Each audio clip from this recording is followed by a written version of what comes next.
I'm Dave Asprey, founder of Bulletproof, here at Bulletproof headquarters in Seattle, shooting Biohacker news for you. Biohacking is the art and science of changing the environment around you and inside of you so that you have full control of your own biology. This lets you do the things you want to do better, faster, with less effort, and you'll probably look better, feel better, and maybe live longer too when you dial in some of these variables that are within your control.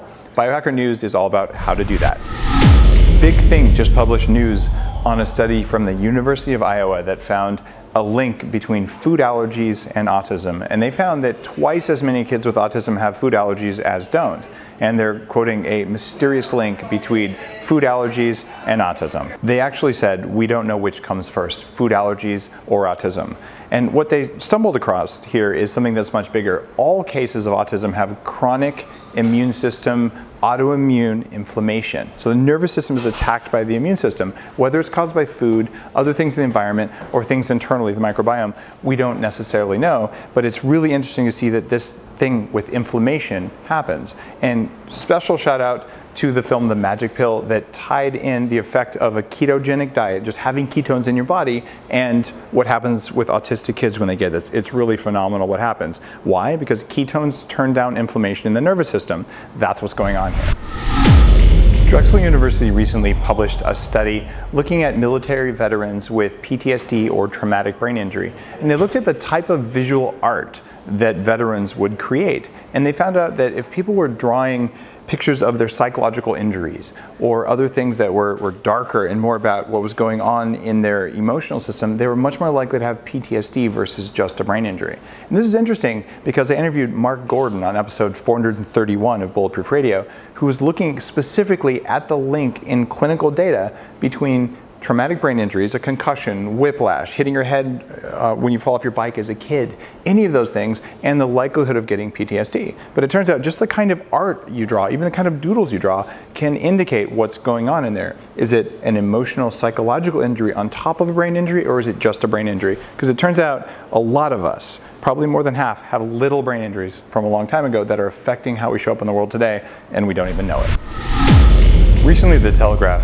had a piece that was recommending that to protect yourself from the aging effects of blue light from your cell phone or from LED lights in your office or from your big screen TV, the best protection was sunscreen, which is totally crazy because sunscreen actually blocks ultraviolet radiation, and there are ways to help mitigate the damage from blue light, because blue light on your skin does one thing, blue light in your eyes and your brain does another thing to scramble the timing of your brain, which itself makes you look older. But if you wanted to protect your skin, you might look at something like the Eye Armor supplement from Bulletproof, which contains astaxanthin. This is the red colored compound found in wild salmon, found in crabs and marine algae, and it serves as an internal antioxidant for your eyes and your skin. And there's this other amazing piece of technology to protect your skin from the aging effects of blue light, and it's called sleeves. So what you can do when you know you're going to be in a bad light environment, have long sleeves. Just expose your skin more to natural light and less to unnatural light, and you'll find you probably like how you feel, you'll like how you look, and you don't have to worry about your cell phone making you look old because of light. There's other things it does, like EMFs, that are much bigger issues.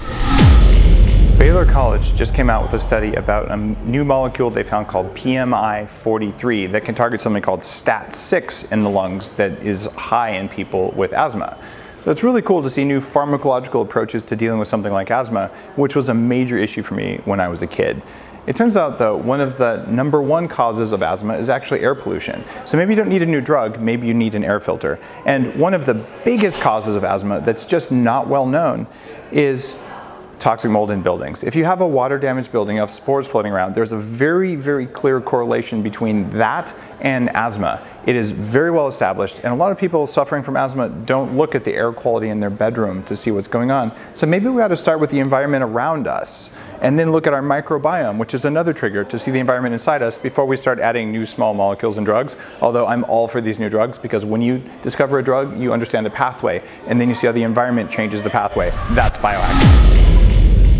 A national study of 5,222 employees found that they eat at work at least once a week with food provided by workers, and that the food itself was mostly empty calories with things like sugar and processed fats and things like that.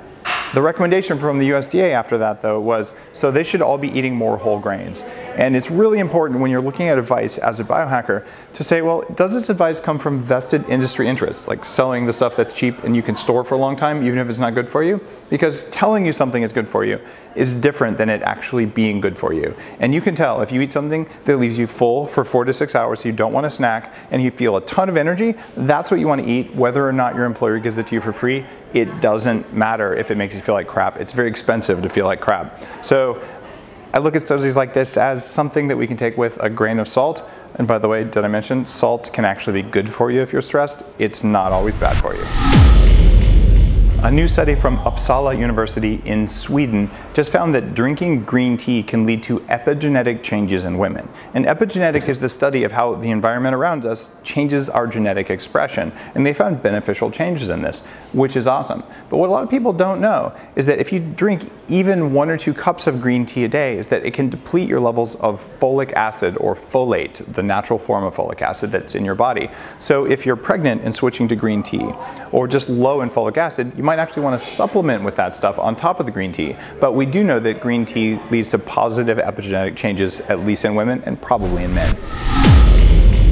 A recent study of 1,900 men aged between 60 and 78 found that men with erectile dysfunction were more than twice as likely to die from heart attack, stroke, or other cardiovascular disease. So what this means is that if you're having problems down under, for lack of a better word, you might want to actually look at your entire lifestyle and do whatever it takes in your diet, exercise, sleep, emotional stress, all the things that are actual stressors for your cardiovascular disease, so that you know that that's not going to be what takes you out. Because if you're seeing this early warning sign, it's not a matter of taking a little pill to fix it, it's a matter of changing everything. You might also want to look at the podcast with Amy Killen or Kate Cass on Bulletproof Radio, where I talk about some specific erectile dysfunction hacks that you completely wouldn't believe. In order to learn more about this kind of thing, you should head on over to blog.bulletproof.com, where I write about this, or listen to Bulletproof Radio, where I interview some of the world's top leaders in performance, people who are breaking new ground in science, or people who are just very high performers at the very top of their game. So we can all collectively learn, what are they doing that works? What have they discovered that is going to impact what we can do to have control of our own biology? It's a lot of fun.